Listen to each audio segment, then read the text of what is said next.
Assalamualaikum warahmatullahi wabarakatuh. Perkenalkan, saya Nirmala SPD dengan nomor induk mahasiswa 2490224955513. Saya termasuk mahasiswa piloting 1 PPG Guru Tertentu tahun 2024 LPTK Universitas Negeri Makassar. Hari ini Kamis 12 September 2024. Saya akan melakukan uji kinerja di sekolah asal saya, SDN 30 Matiro Walie, Kota Palopo, Provinsi Sulawesi Selatan, dengan mata pelajaran IPAS kelas 5, materi rantai makanan. Dan ini kartu pendaftaran dan lapor diri saya. Demikian perkenalan saya. Assalamualaikum warahmatullahi wabarakatuh.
Nah, hari ini kita akan mempelajari IPAS ya, bab 2 harmoni dalam ekosistem. Topik A, memakan dan dimakan. A1, rantai makanan.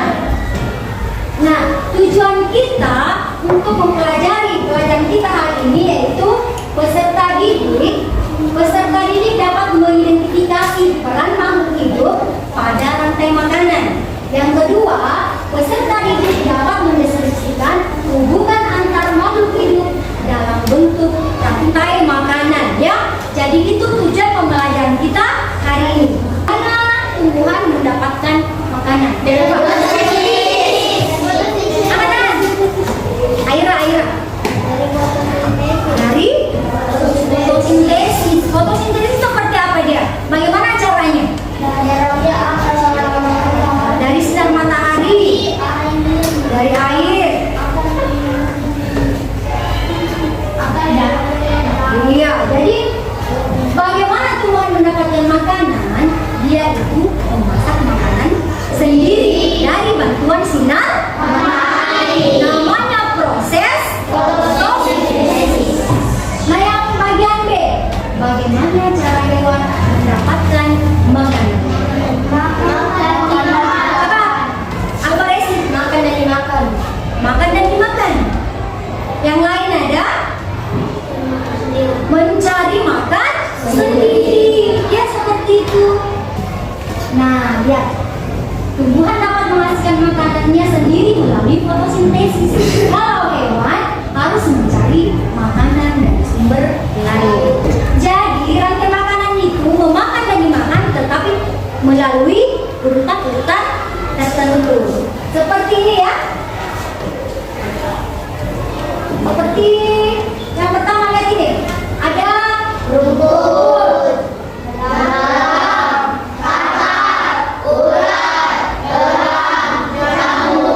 jadi itu urutan-urutan rantai makanan ya. Kalau yang di atas ini urutan rantai makanan dari mana ini? Ekosistem apa ini? Ekosistem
plankton itu adalah nabati, dia ada tumbuh-tumbuhan ya. Kalau dia fitoplankton berarti dia tumbuh-tumbuhan, tumbuh-tumbuhan laut ya. Kalau dia zooplankton, dia itu hewan laut. Dia itu hewan laut. Di atas ada lagi contoh rantai makanan di sungai atau danau. Fitoplanktonnya itu produsen, kemudian dimakan oleh ikan kecil, kemudian dimakan oleh bangau.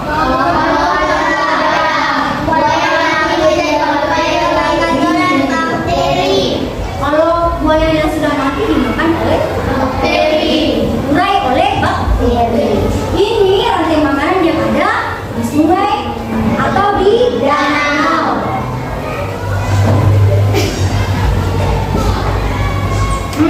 Ini lagi rantai makanan di kebun. Siapa yang ada kebunnya? Siapa yang ada kebunnya? Iya. Kalau di kebun itu ada apa saja? Di kebunnya ada apa saja? Ada sayur. Lagi. Berkebun apa memang Bapak? Coklat atau apa? Sayuran. Ada sayur, ada buah. Oke ya. Nah ternyata sayuran itu dimakan oleh ulat. Ulatnya dimakan apa? Kemudian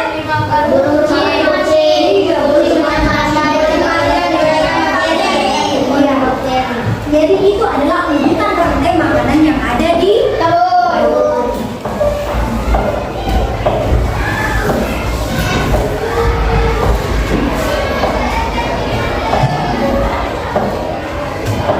Coba perhatikan lagi di atas.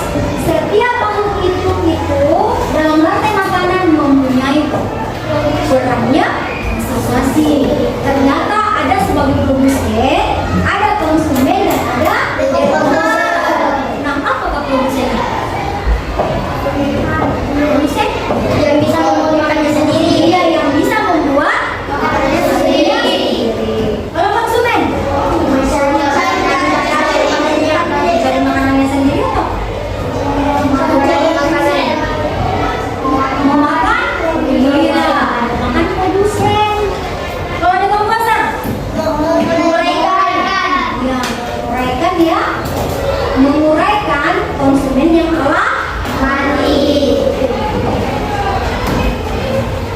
Ya, makhluk produsen adalah makhluk hidup yang dapat menghasilkan makanan sendiri dengan bantuan sinar matahari. Kalau konsumen, makhluk hidup yang tidak dapat menghasilkan makanan sendiri, mereka harus mencari ya. Nah, ternyata konsumen itu adalah yang memakan produsen, ya, yang memakan produsen. Nah, dekomposer tadi adalah organisme yang memakan organisme yang telah mati. Mati ini hewan, ya, mati ini konsumen, baru bisa diurai oleh bakteri atau jamur, ya. Nah, dekomposer adalah dapat menguraikan bangkai dan tumbuhan yang sudah mati, ya, lalu menutrisi yang digunakan oleh produsen atau tumbuhan sebagai sumber nutrisi. Pengurai itu ada jamur dan bakteri.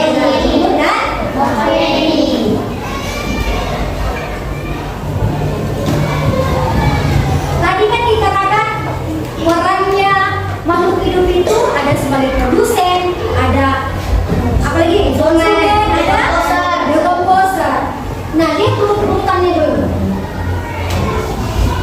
Ada produsen, ada konsumen. Nah, produsen ini yang sebagai produsen di sini adalah tumbuhan. Kemudian konsumen satu ada, konsumen dua, konsumen tiga, dan begitu seterusnya ya.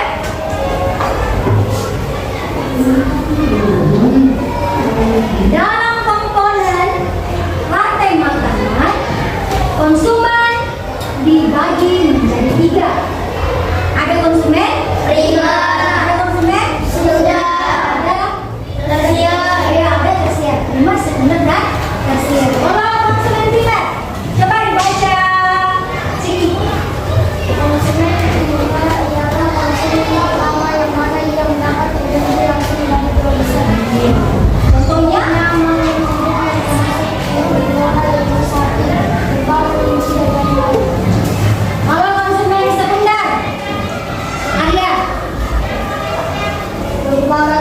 komponen kedua yang mendapatkan sumber energi atau dimakan dari konsumen utama. Contohnya, makhluk hidup yang termasuk karnivora, makan daging, yaitu kucing, anjing, ular, dan lain-lain. Itu ya, kalau konsumen sekunder. Konsumen tersier, coba Alvarez.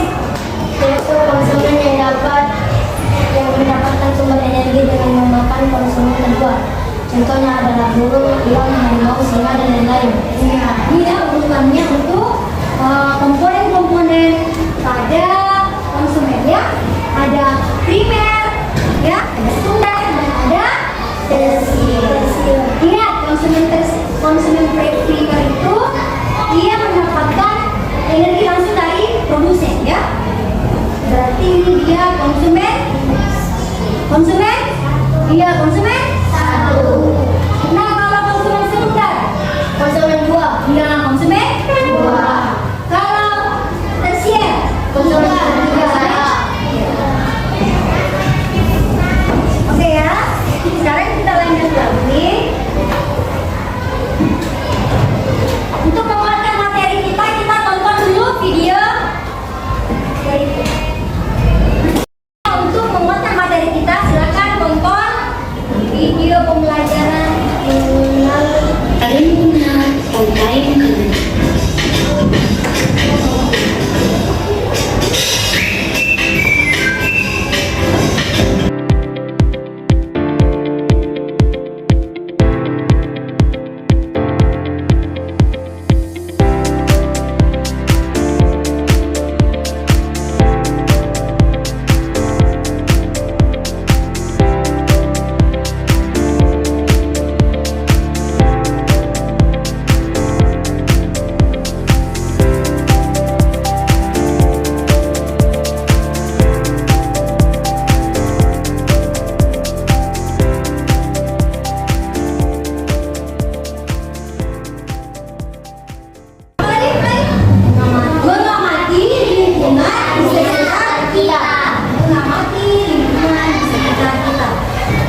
ekosistem laut sangat menarik, begitu pun dengan ekosistem lainnya.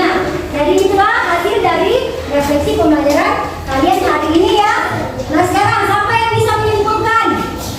Siapa yang bisa menyimpulkan mengenai pembelajaran kita hari ini?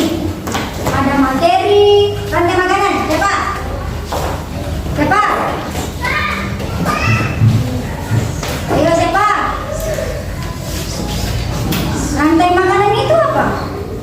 Makan dan dimakan. Makan dan dimakan. Kemudian ada urutannya. Ada urutannya ya. Ada urutan-urutan tertentu pada rantai makanan. Nah, silakan lihat dulu. Iya. Kesimpulannya, memahami rantai makanan sangat penting ya untuk mengenal bagaimana kehidupan di bumi berjalan. Setiap makhluk hidup saling bergantung satu sama lain dalam mencari makan. Dengan memahami rantai makan kita dapat lebih menghargai pentingnya menjaga kelestarian alam dan semua makhluk hidup di dalamnya. Jadi ini adalah kesimpulan pembelajaran kita hari ini ya. Ya, itu adalah kesimpulan kita pada materi rantai makanan. Sekian untuk materi kita hari ini ya. Selanjutnya